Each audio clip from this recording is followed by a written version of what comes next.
Manusia nanti ketika mereka dihisab oleh Allah itu dibagi menjadi dua. Ahlul afiyah, ahlul musibah. Ahlul afiyah itu siapa? Orang yang jarang diuji dengan sakit, orang yang jarang mendapatkan ujian dalam kehidupan, jarang mendapatkan kesempitan.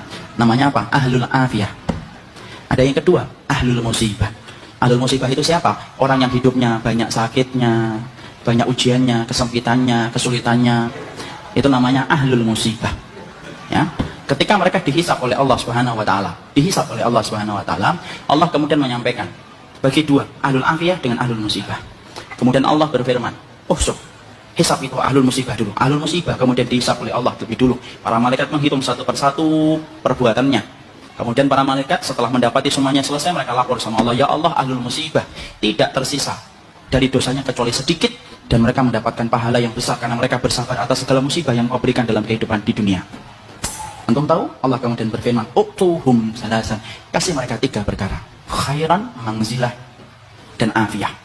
Khairan, beri mereka kebaikan. Kebaikan kalau di akhirat apa? Surga. Beri mereka yang kedua, manzilah. Manzilah itu apa? Tempat yang paling tinggi di surga.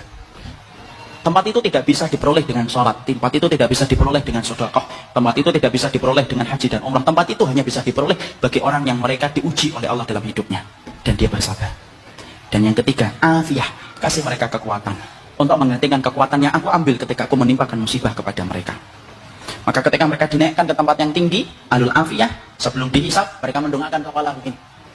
Saking tingginya mereka. Dan ketika mereka melihat kedudukan ahlul musibah semacam itu, mereka sebelum dihisab berkata kepada Allah, ya Allah, kalau kami ngerti di balik setiap ujian seberat ini, Engkau mengganti setiap kesulitan mereka, tolong ya Allah, hidupkan kami lagi, lalu kasih kami ujian, potong-potong daging kami, daging-daging yang kecil, kami sabar untuk merasakan itu sampai mati, supaya kami mendapatkan tiga yang kau janjikan kepada ahlul musibah, saudara-saudara kami. Nanti sabar. Orang, kalau semuanya digampangkan untuk kita, justru kita bingung, dari mana kita mendapatkan pahala kesabaran. Orang yang hari ini diberikan ujian, sabar. Moga-moga menjadi ahlul musibah. Tapi kelak akan mendapatkan pahala terbaik di sisi Allah. Satu saja, ridho terhadap takdir, dan jangan sedikit pun menggugat takdir yang diberikan oleh Allah.